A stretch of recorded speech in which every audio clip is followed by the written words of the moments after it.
another episode of UnVeil. On this platform, I interview women of color on discovering the beauty that lives and lies within them. We also take a closer look through their eyes on the interpretation of what they define as beautiful. My guest today is Raisa Yisrael.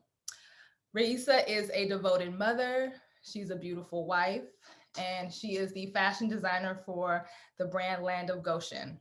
It is a conscious brand of reducing the carbon footprint and pollution on the earth by growing their own fibers and producing their own silk. So without further ado, Raisa, yay! I'll have an audience soon, but I have to be the audience. Okay, so thank you so much. I really appreciate you being my guest, on here. I know, we've known each other, but to actually just see your brand just blossom and bloom is just so amazing. But what I want to do is I want to take it a little bit back. Okay. And I want to know, growing up, who or what were your beauty inspirations and how has that evolved to who you are presently? So growing up, I pretty much looked to my aunts and my mom. This was back in I was born in the 80s, late 80s, 88.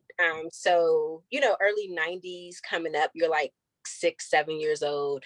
And my aunts are playing the Salt and Pepper and, Push It and all of that. So just really seeing these women express themselves in a way that wasn't the European look with the straight hair. And my aunts and them were getting their hair cut, asymmetricals, crimps, wearing little curly bushes and things like that. So I think just looking at them and not paying attention to Eurocentric beauty standards, that kind of shaped the person that I am today, just with wearing my natural hair and not being afraid to be who I am. My mom was really, really, really strict on that. She's you need to take pride in who you are. And she always used to say that I had champagne taste with a beer budget because I didn't have any money myself. She had the money, I didn't. So, she just honed in on, if this is who you're going to be, make sure you can afford it and don't be ashamed of that and just express yourself. So yeah, just growing up, seeing them and being influenced. You lived in DC too. So actually coming from right? You live in DC. Yeah, I'm born and raised. Right. So I'm from Maryland. So coming from a city where you see predominantly your own, you get what I mean? That can actually be inspiring as well, Yeah. And middle to upper class at that. It wasn't just, if you look at, I think BET just released some type of thing where it's the richest places for African Americans in the United States. And Maryland and DC's, it's only 10 spots on the list, and Maryland and DC takes up 6 spots, where I'm from, the area. So it's aside from, like you said, growing up around the women and predominantly Black people, these are predominantly Black people that have made something of themselves. So that also shaped, a lot in my life. Oh, I can do this. And we traveled growing up. So it's just a lot of things that have really shaped how I am today as far as standards of beauty and things like that. Right. Now, when you said that your mom said oh, you have a champagne, you're champagne taste with a beer budget. Is that synonymous with how you look at your brand of wanting it to be organic, wanting it to be, not saying that it can't be luxury, but wanting it to have a sense of originality, what I mean? I think that when she said that, she was more so she was more so focused on because she would take me shopping every week, every single week or every other week when she got paid. And I would always pick out the Azores or the Sergio Valente jeans, and you know what I mean? And she's this is my money and you want, X, Y, and Z. So I think that when she said that, that's kind of what she was referring to. But as far as my brand, I do want to, I guess if we're talking price points or whatever, with the whole comparison to champagne and beer and things like that, I do want it to be affordable luxury. So I want to keep everything under, well, I'm going to do leather jackets and stuff. So maybe like under $1,500 overall for a piece. I want to keep it in that range. And I want people to know that, you know, just because it's natural and it's organic doesn't mean that it has to be boring and, you know, just this sack color, like a potato sack. And you know what I mean? So that's really what I want to bring to people, that plus the price point. Yeah, you know what? When I think of like someone who used, like, as far as like designer that comes to mind, that had a brand that was conscious aware of like at least like leather, Stella McCartney. Like that Yes. was like my first designer that from, and this has been years, right? That she was just like conscious and like, we don't use like real leather. Like this is like, you know, our brand and our identity and how we want to kind of like navigate for her brand. So like, we like, to see like now brands are like being like aware of like, oh, we have to like be more like mindful of like what we're doing. I always like in my mind, I'm thinking like, okay, is it because now like the microscope is like now on you and where, you know, your consumers are now more concerned of like what you're producing and what's happening and what happens to those items? Or are you just like trying to just ride the boat and just be like, okay, just put that as like a category in our you know department of Right. whatever to kind of like figure that out so we don't have any fires to like put out, you know what I mean? Right. I feel you. I feel like you do have some brands that are genuinely trying to change their like their mission statement and what their brand is about. But then you do have the brands that are just in it for the money and they want to just, you know, hop on the bandwagon. And I think that we're in such a beautiful space in fashion because it's like you have all these people and these newcomers who have said like, we're breaking down the doors. I understand that y'all are gatekeepers of fashion, but this is a new era. We're going to get it done regardless. And then with social media shining a light on, you can literally blow up and make millions of dollars just from social media. Yes, Like that. it can change. It can. So I feel like with the brands and the young designers coming up, it's kind of like spotlight is on everybody. Spotlight is just there. You're putting everything out there. You're more transparent about your brand. And then you got to look at it like this. It's interesting because when you do trend forecasting in the fashion industry, these big designer brands are always looking to either the past or street style or people, you know, that have their own type of look. And then they take that and they elevate it. So I feel like these brands are really trying to catch up, like the Dior's, the, you know, the Louis Vuittons, they're trying to catch up to what is going on right now, you know, on social media. So yeah, they're trying to catch up. So yeah, I don't know. It's kind of authentic, kind of not. And I think that in the years to come, that's going to be the true test of time of who was really, you know, I guess who was really trying to make a difference and change their carbon footprint and how they design and, you know, what fabrics they use and stuff like that. So yeah. Last year, you had posted, you know, the various different like cities that you've been to, right? And so many. Like I'm like, dang, she been to Tokyo, she been to, I was like, damn.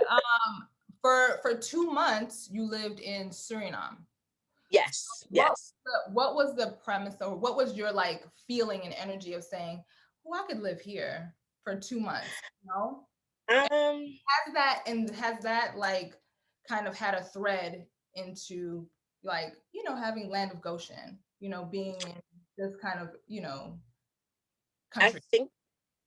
I think that Suriname was very, I learned a lot there because of the way that I had to do certain things, like with the like showering and stuff like that. I had to boil the water because it's so hot there. The place where I stayed, they didn't have like running hot water, but the water was warm. You know, so but me, I like scolding, you know, the running joke with women, we like scolding hot shower water. So so I'm in there like boiling the water. I'm like, I gotta get it super hot. So it kind of like put me in a space of like, a little more humble. And the reason that I even went there for the 2 months that I did was because my husband, he wasn't my husband yet, but he was courting me to be his wife. So he was in the process of like, just showing me what a husband would do, showing me, what a wife should do according to Torah. And he was like, you know what? He's like, I think you should go to Suriname. It's cheap. He's like, I'll help you get over there, blah, blah, blah. Cause at this time I just left LA like January 15th. And we were like in the process of transitioning to move here, but things weren't ready on the land. So he's like, go home to DC for a couple of months and you can just come out here. But when I got to DC, I was home for like, a couple of weeks, a month. And I was like, babe, I can't stay here this long. Like, I gotta get out of here. So he was like, go to Suriname. Then I was like, okay, looked it up. So once I got there, yeah, it was a humbling experience. He sent me there because he knew that Suriname was kind of like, it's not necessarily underdeveloped, but it is a place where there's still very natural. I went to the farm every Saturday. I got eggs and veggies and, so it was interesting. And I think that it did have a little bit to do with just coming up with the name Land of Goshen.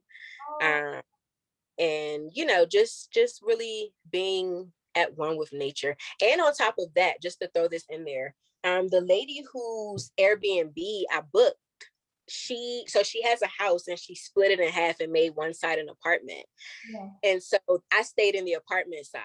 When I got there, she ends up being an Israelite woman who makes clothes. So we're right next door to each other. Yeah. She has a studio. She's sewing every day. So I just talked to her yesterday. I still keep in contact with her. And I'm like, the Most High is just so divine in his timing and the things that he does that it's just like, yeah, Suriname was beautiful. It was very beautiful. Wow. So yeah. That's, when you're speaking to me and you're telling me, okay, I had to learn how to get eggs and all these things of being in this environment, it prepped you to actually living in this way, right? Yes, absolutely.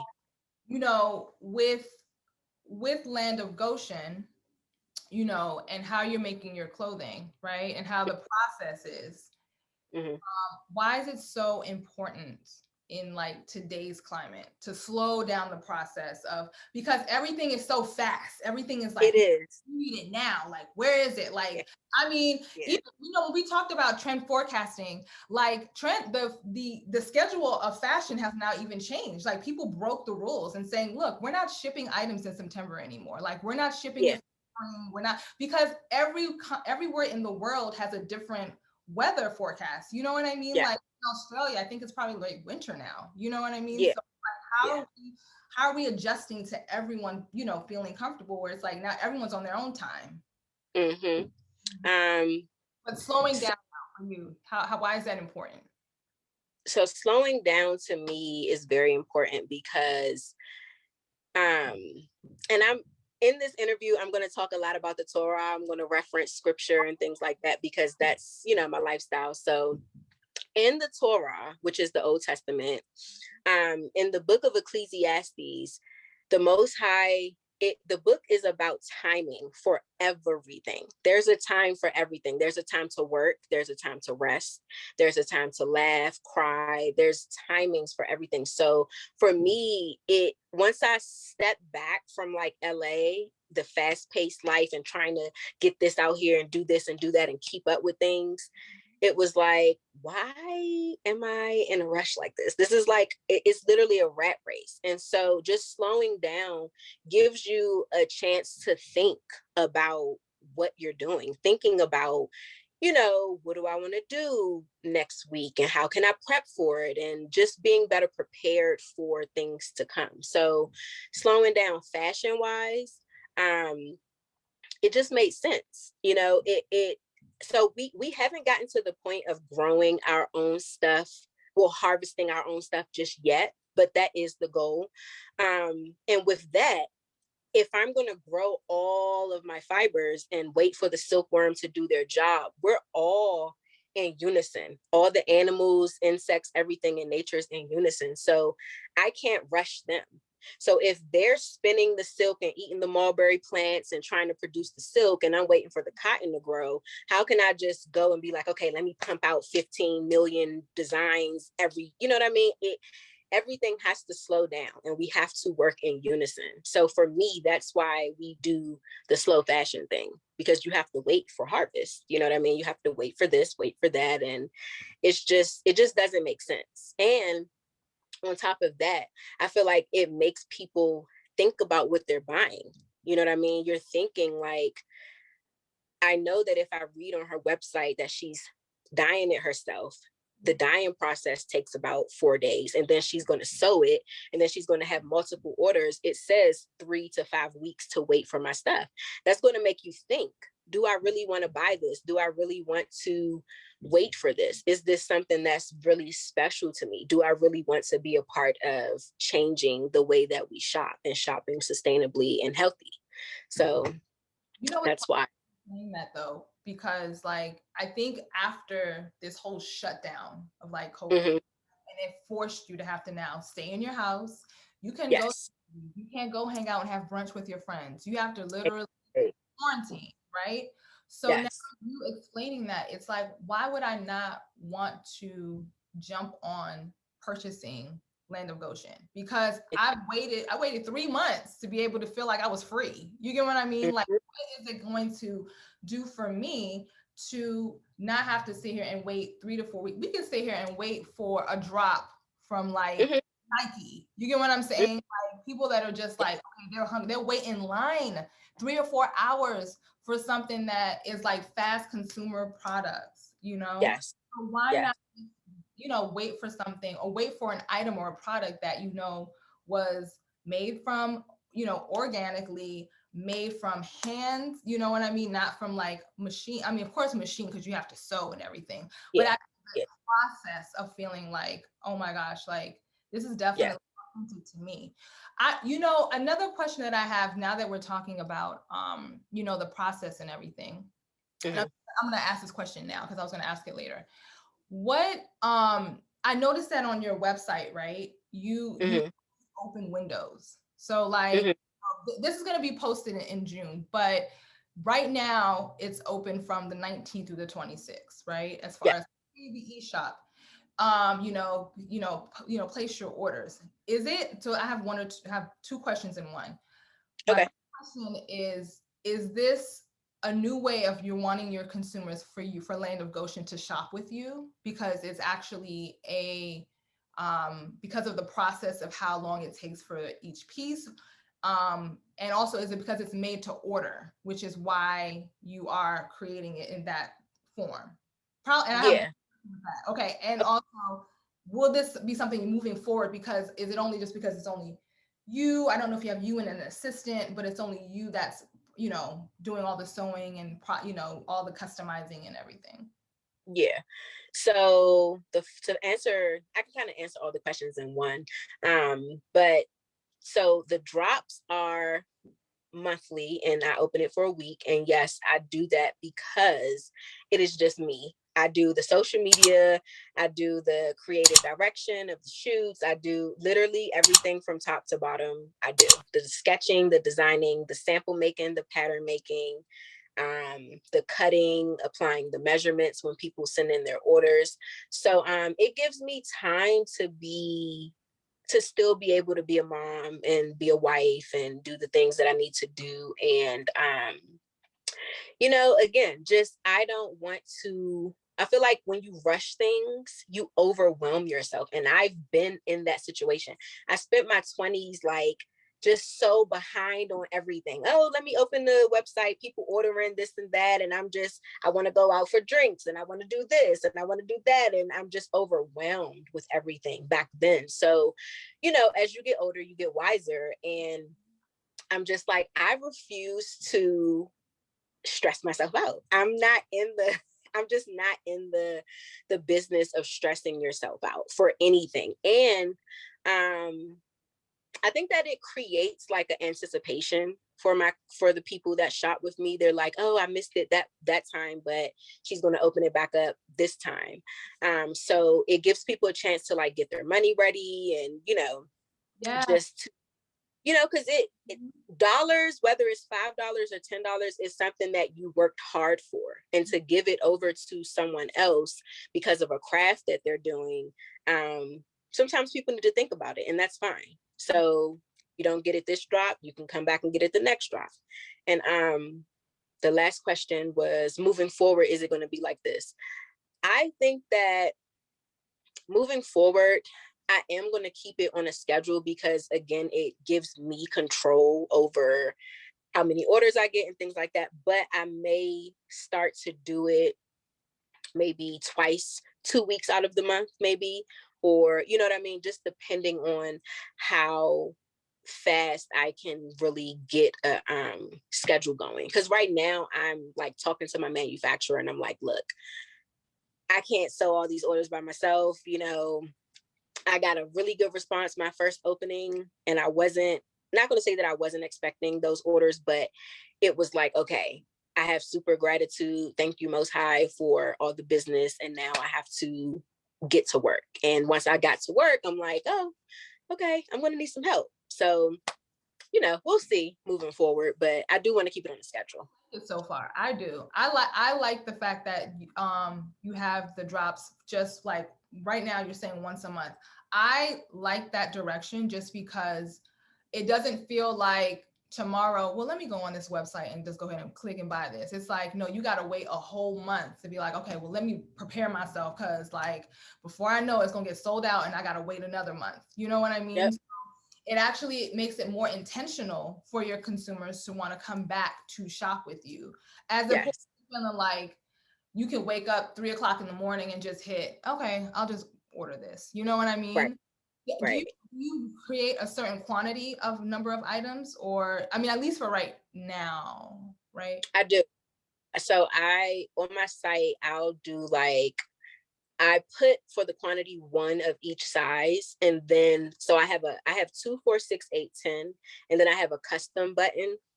So if people don't read the description where it says at the bottom, if you see your size, you can select custom and you can put your size in the thing. I allow 5 quantities for the custom, but for everything else, it's just one. So, it's all about reading and following directions if you really, get what you want for the drop. So yeah. As conscious of the like beauty products that you use. Like you're not close to like a CVS. You know what I mean? You're not close to like, anything that I know you're not. I know I read your post last year about that, like in your article about that posting, like being like remote, So Yeah. curious, like what do you use on a daily basis? Because in person, y'all, Ra is like, I mean, she's beautiful here, but if you see her, you're like, dang, like what do you use? Like her skin is, it glows. So I'm curious, like, what do you like use on a day-to-day basis? So I think the last time that we saw each other, I probably had on like a shimmer or something like that.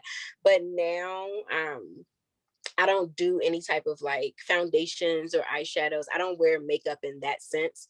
Yeah. But for my skin regimen, I use this company called the Acne Expert. And so that's a Black owned company. She's located in Beverly Hills, and her stuff is amazing. After I got pregnant, well, during my pregnancy and after, I couldn't eat cheese anymore because dairy would like tear my face up. And I didn't know what it was until I was like, look, I'm sick of it. I'm about to reach out to her. And literally when I started using her product, she put me on her page because my before and after was like ridiculously amazing. My skin felt the way that it used to when we, would see each other in person. And so I used that I used a pregnancy kit on there because I still breastfeed, and it's like breastfeeding and pregnancy safe. So I used that kit. But outside of that, I use these products called Merit. I don't know if you've heard of it, but this is, let me put my hand behind like the influence. do on YouTube. Married.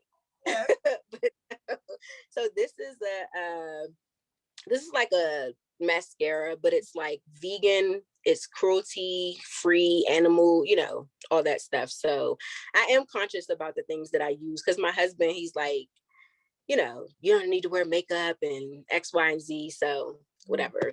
Yeah. But then I have this also, which is from Merit as well. It's a brow thing.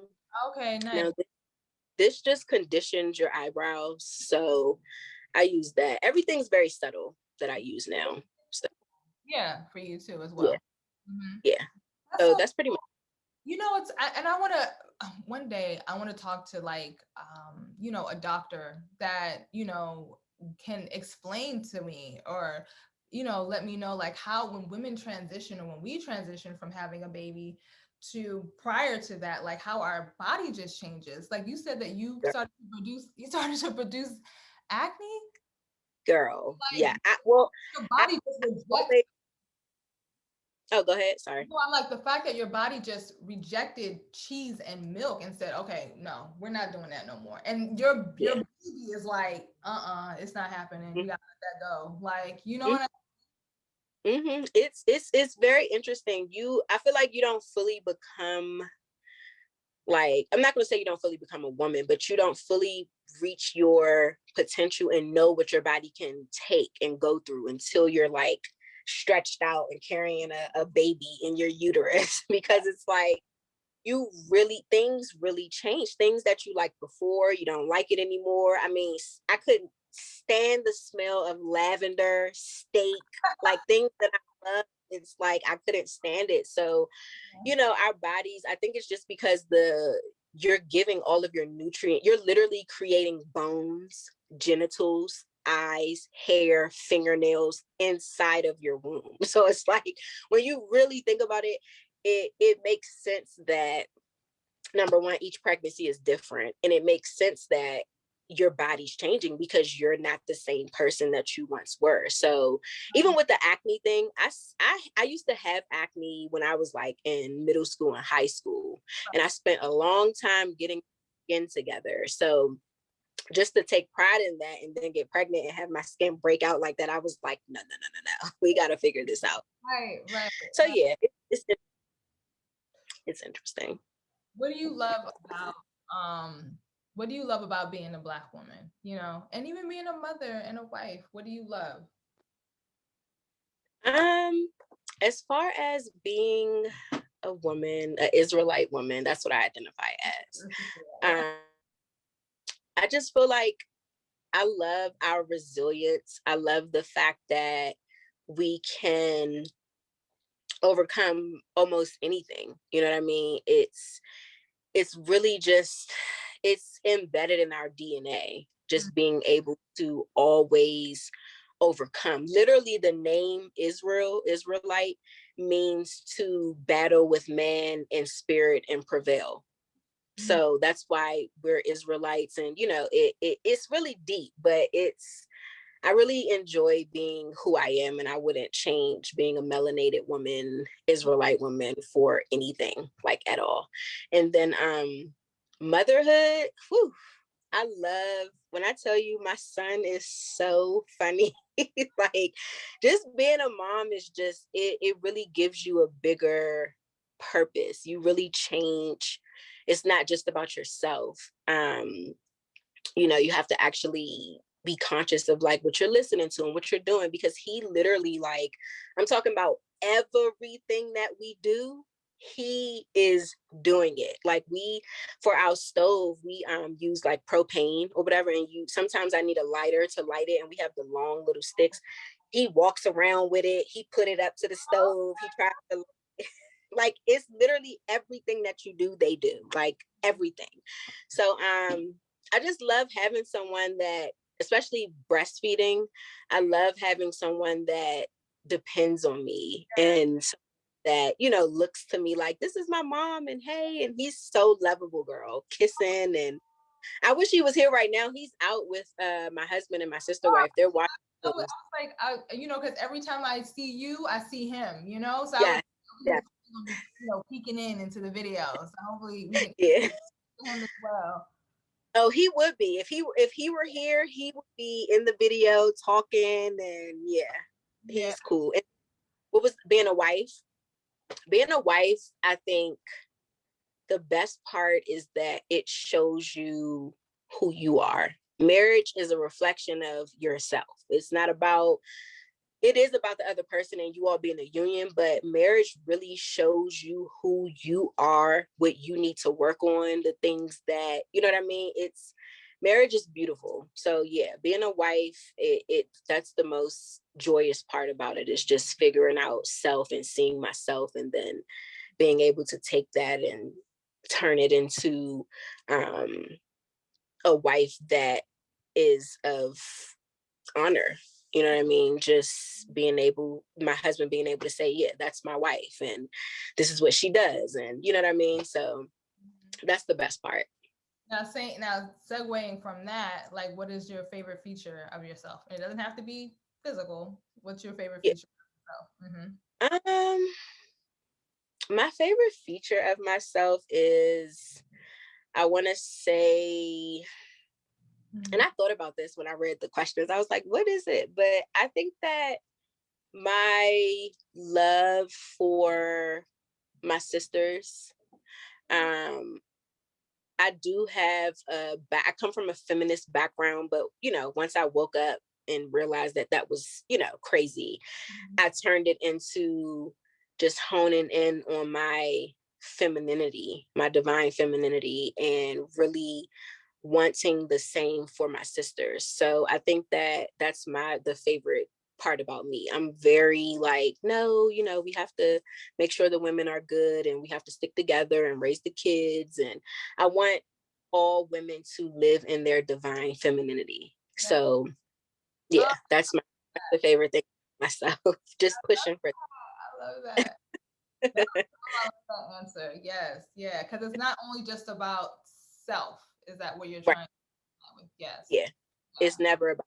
I think serving others, what I'm learning is serving others makes me happy. It gives me a sense of purpose in a nation of people. You know what I mean? Because we all have to work together. So just really understanding that, it gives me a boost in life. It makes me feel good about myself. So right. Yeah. My last question is, what I sent you was like, what's the takeaway beauty secret? But what's the takeaway, I guess, like, fashion secret that you can share with us? That I guess we should be conscious and aware of. Like, what is something that we can do to kind of, I guess, reduce our carbon footprint in our small little way that we can, Right.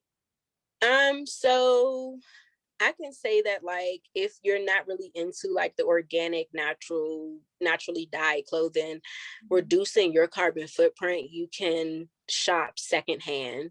You can keep your clothing a little longer. You can, when you are shopping, shop for pieces that you'll have for years to come, that you can pass down to your daughters and things like that.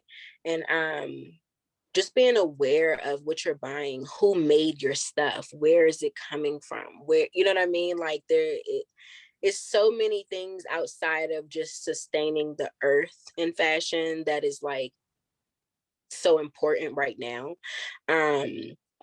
That if you really just take the time to like think about, what you're buying, and buying pieces for longevity, I think that those are things that can like help you reduce, carbon footprint and do your job. And, because everything, even if it's small, you know what I mean?